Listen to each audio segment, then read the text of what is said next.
आज 27 नवंबर दिन बुधवार। खबरों के बढ़ने से पहले एक नजर सुर्खियों पर।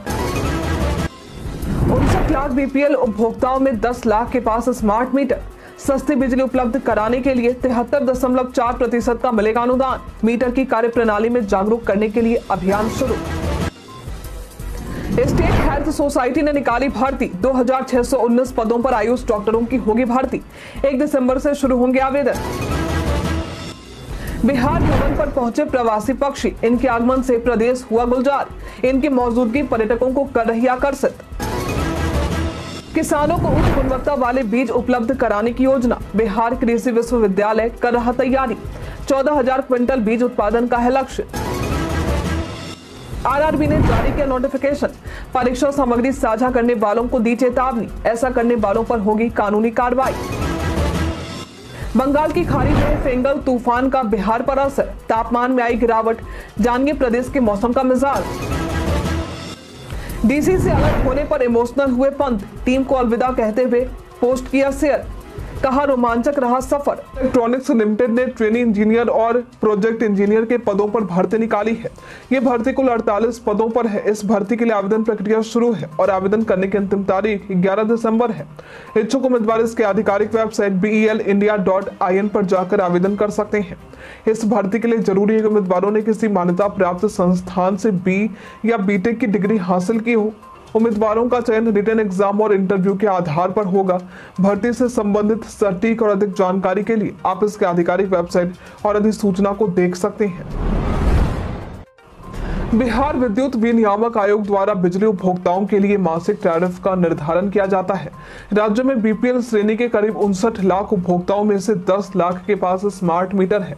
ऊर्जा मंत्री विजेंद्र प्रसाद यादव के अनुसार राज्य सरकार बीपीएल उपभोक्ताओं को सस्ती बिजली उपलब्ध कराने के लिए उनकी बिजली दर में से 73.4% अनुदान देती है।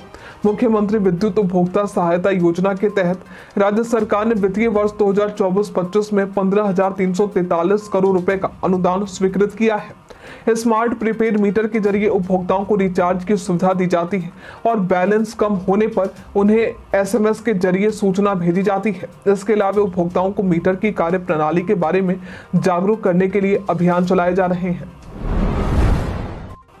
बिहार सरकार अब बेतिया राज की 15,358 एकड़ से अधिक भूमि पर कब्जा करेगी।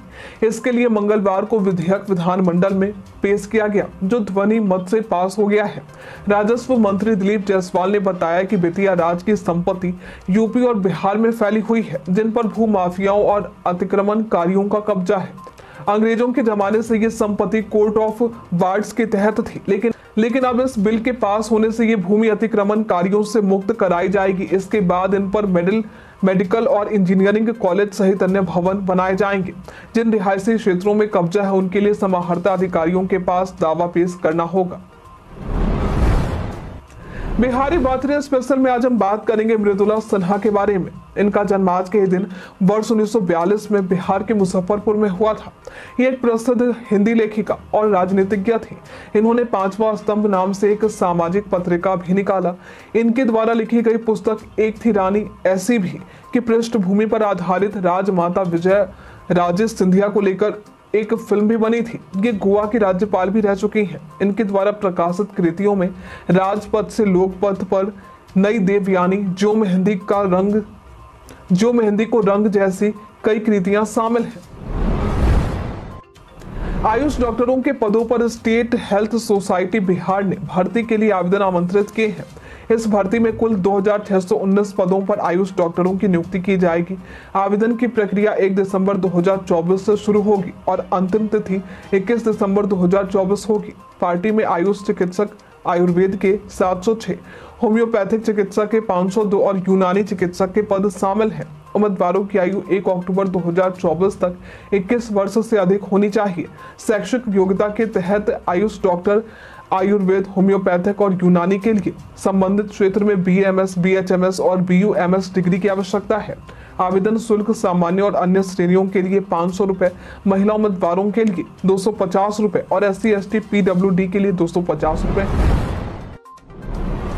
बिहार में शिक्षकों की हाजिरी के लिए ये शिक्षा पोर्टल तैयार किया गया है, लेकिन इसके कार्य में कुछ विसंगतियां सामने आई हैं। विधानसभा के शीतकालीन सत्र में विपक्ष के विधायक मुकेश कुमार ने सवाल उठाया कि ये सच है क्या कि ये शिक्षा ऐप सही से काम नहीं कर रहा, जिससे शिक्षकों को हाजिरी दर्ज करने में समस्या हो रही है। इसके अलावा उर्दू स्कूल के लिए ऐप में रविवार को छुट्टी दिखाई जाती है, जबकि उर्दू स्कूलों में उस दिन पढ़ाई होती है।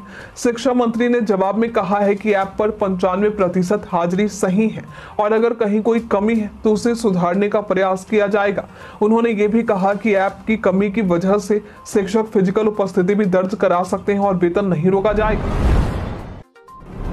भारत का संविधान अब मैथिली भाषा में भी उपलब्ध होगा।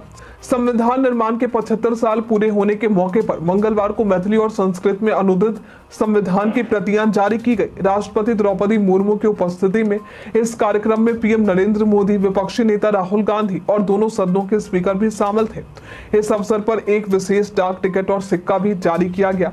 राष्ट्रपति ने संविधान के निर्माण में योगदान देने वालों को नमन किया और कहा कि देश ने पहले 75 वर्षों में महान प्रगति की है, विशेषकर महिला सशक्तिकरण में।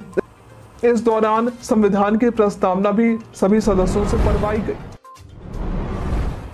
बिहार कृषि विश्वविद्यालय यानी BAU अब किसानों को उच्च गुणवत्ता वाला बीज उपलब्ध कराने की योजना पर काम कर रहा है। पिछले वर्ष किसानों ने BAU द्वारा मुहैया कराए गए बीज पर विश्वास जताया, जिससे उन्हें बेहतर उपज मिली। इस वर्ष BAU गेहूं, दलहन और तिलहन के बीज उत्पादन में विस्तार करेगा, जिससे बीज की कमी कम होगी। BAU का गेहूं, सरसों और दलहन का बीज उच्च गुणवत्ता का होता है। कुलपति डॉक्टर DR सिंह ने बताया कि इस बार 14,000 क्विंटल बीज उत्पादन का लक्ष्य रखा गया है, जबकि पिछले साल 6,000 क्विंटल बीज तैयार किया गया था। इसके अलावा BAU वैज्ञानिकों की निगरानी में बीज की खेती की जाएगी, ताकि किसानों को सही तरीके से बीज लगाने में मदद मिल सके। सरकार ने 25 नवंबर 2024 को पैन 2.0 परियोजना को मंजूरी दी, जिसके तहत 1,435 करोड़ रुपए खर्च होंगे। इस परियोजना का उद्देश्य पैन को सरकारी एजेंसियों की सभी डिजिटल प्रणालियों के लिए एक सामान्य पहचानकर्ता बनाना है। पैन 2.0 का लक्ष्य टैक्स पेयर्स को एक डिजिटल और पेपरलेस अनुभव प्रदान करना है, जिसमें एक केंद्रीकृत पोर्टल होगा और साइबर सुरक्षा को मजबूत किया जाएगा। इस प्रणाली में पैन और टैन सेवाओं का एकीकरण होगा और ये मौजूदा ढांचे का उन्नत रूप होगा। QR कोड के माध्यम से पैन कार्ड से त्वरित सत्यापन संभव होगा। ये परियोजना टैक्स पेयर्स के लिए सेवाओं की दक्षता और पहुंच को बढ़ाएगी। बिहार के वाल्मीकि टाइगर रिजर्व और सरैया मान पक्षी विहार में अक्टूबर से लेकर मार्च तक प्रवासी पक्षियों का आगमन होता है। ये पक्षी हर साल साइबेरिया से लंबा सफर तय करके यहाँ आते हैं, जहाँ वे शीतकाल में अपने वंश की वृद्धि करते हैं और मार्च तक वापस लौट जाते हैं। इन पक्षियों का मुख्य आहार नदी की मछलियां, जलीय जीव और आसपास के खेतों में लगे अनाज होते हैं। इस साल भी नवंबर में साइबेरियन पक्षियों की उपस्थिति दर्ज की गई है। बेतिया वन प्रमंडल के DFO आतिश कुमार के अनुसार इन पक्षियों के संरक्षण के लिए वन विभाग अपनी जिम्मेदारी निभा रहा है। जिले के विभिन्न क्षेत्रों में 45 प्रजातियों के प्रवासी पक्षियों का बसेरा है, जो पर्यटकों को आकर्षित करते हैं।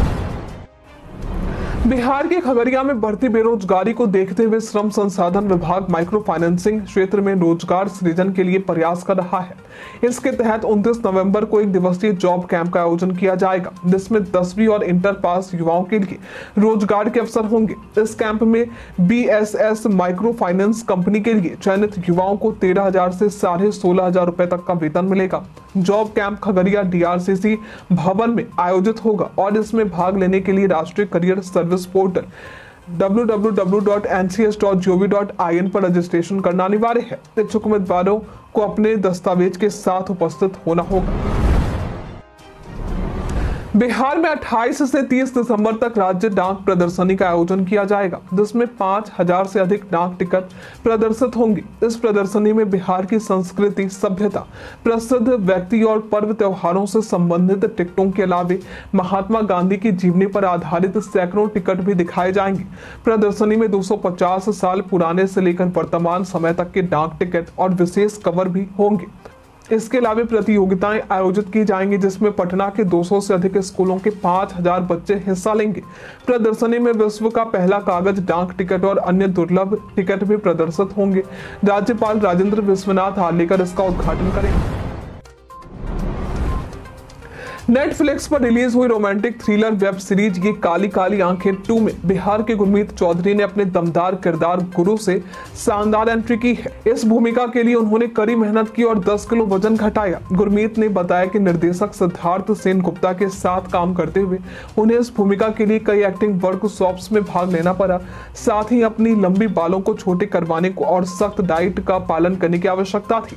सीरीज में उनका किरदार पूर्वा के दोस्त का है जो उसे सुरक्षित घर वापस लाने की कसम खाता है। इस सीजन में गुरमीत की दमदार एंट्री ने शो में रोमांच बढ़ा दिया।